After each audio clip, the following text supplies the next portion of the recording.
ബഹിരാകാശ സഞ്ചാരം നടത്തിയ ആദ്യ ഇന്ത്യൻ വംശജയായ കൽപ്പന ചൗളയെ ഓർമ്മയില്ലേ? 1962 മാർച്ച് 17 ഹരിയാനയിലെ കർണാലിലാണ് കൽപ്പന ജനിച്ചത്. ബഹിരാകാശ യാത്ര നടത്തിയ ആദ്യ ഇന്ത്യൻ വനിതയാണ് കൽപ്പന ചൗള. പഞ്ചാബ് എഞ്ചിനീയറിംഗ് കോളേജിൽ എയറോനോട്ടിക്കൽ എഞ്ചിനീയറിംഗ് പഠിച്ച ആദ്യ വനിതയും കൽപ്പന ചൗളയാണ്. ബിരുദം നേടിയ ശേഷം കൽപ്പന ബിരുദാനന്തര ബിരുദം നേടുന്നതിനായാണ് അമേരിക്കയിലേക്ക് പോയത്. നിങ്ങളുടെ സ്വപ്നങ്ങൾ പിന്തുടരുക എന്നതായിരുന്നു കൽപ്പന ചൗള തന്റെ ജീവിതത്തിൽ പിന്തുടർന്ന ആപ്തവാക്യം. കുട്ടിക്കാലത്ത് വിമാനയാത്ര നടത്താൻ ഇഷ്ടപ്പെട്ടിരുന്ന കൽപ്പന ചൗള തന്റെ പിതാവിനൊപ്പം പതിവായി പ്രാദേശിക ഫ്ലൈയിംഗ് ക്ലബ്ബുകൾ സന്ദർശിക്കുകയും വിമാനങ്ങൾ കാണാൻ ശ്രമിക്കുകയും ചെയ്തിരുന്നു. കൽപ്പന ചൗള തന്റെ രണ്ടാം ബിരുദാനന്തര ബിരുദവും PhDയും പൂർത്തിയാക്കിയ ശേഷം 1988 മുതലാണ് നാസയിൽ ജോലിയിൽ പ്രവേശിച്ചത്.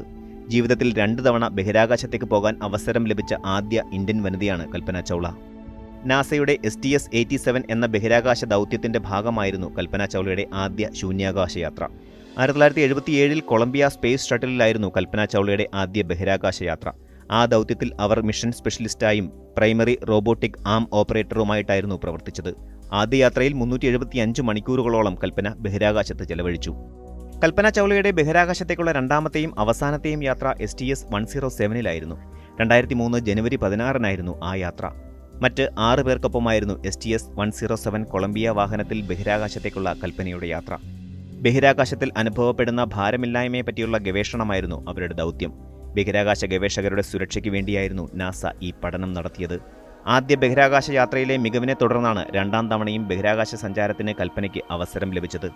എന്നാൽ അത് തിരികെ വരാനാകാത്ത ഒരു യാത്രയായി മാറുകയായിരുന്നു.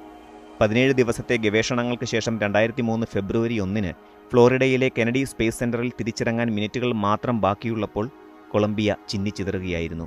കൽപ്പനയുൾപ്പെടെയുള്ള 7 ബഹിരാകാശ സഞ്ചാരികളും അപകടത്തിൽ മരണമടഞ്ഞു. ആ പേടകം തിരികെ ഭൂമിയുടെ അന്തരീക്ഷത്തിലേക്ക് മടങ്ങുമ്പോൾ കത്തിയമരുകയായിരുന്നു. വിക്ഷേപണ സമയത്ത് സംഭവിച്ച ചില സാങ്കേതിക തകരാറുകളാണ് ദുരന്തത്തിന് കാരണമെന്നാണ് പിന്നീട് കണ്ടെത്തിയത്. കൽപ്പന വരുത്തിവച്ച ചില പിഴവുകളാണ് ദുരന്തത്തിന് കാരണമെന്ന ആരോപണം വന്നിരുന്നുവെങ്കിലും നാസ കൽപ്പനയെ അസാധാരണമായ ബഹിരാകാശ സഞ്ചാരിയെന്ന് വിശേഷിപ്പിച്ച് അവരോട് ആദരവ് പ്രകടിപ്പിക്കുകയാണ് ചെയ്തത്. കൊളംബിയയുടെ ഇടത് ചിറകിൽ സംഭവിച്ച തകരാറാണ് തകർച്ചയ്ക്ക് കാരണമെന്നാണ് കണ്ടെത്തിയത്. താപ കവചത്തിനും കേടുപാടുകളുണ്ടായിരുന്നു. തിരിച്ചിറക്കത്തിനിടെ ഇടതു ചിറകുകൾക്ക് തീപിടിക്കുകയും മിനിറ്റുകൾക്കുള്ളിൽ അഗ്നിഗോളമായി മാറുകയുമായിരുന്നു. സാങ്കേതിക തകരാർ നാസ മനസ്സിലാക്കിയിരുന്നുവെങ്കിലും വേണമെങ്കിൽ നാസയ്ക്ക് ബഹിരാകാശത്ത് വെച്ച് തന്നെ പ്രശ്നപരിഹാരം നടത്താമായിരുന്നു എന്നൊക്കെയുള്ള വിമർശനങ്ങളും പിന്നീട് വന്നിരുന്നു. അതുകൊണ്ട് തന്നെ നാസയ്ക്ക് കൊളംബിയൻ ദുരന്തം വലിയ നാണക്കേടാണ് ഉണ്ടാക്കിയത്.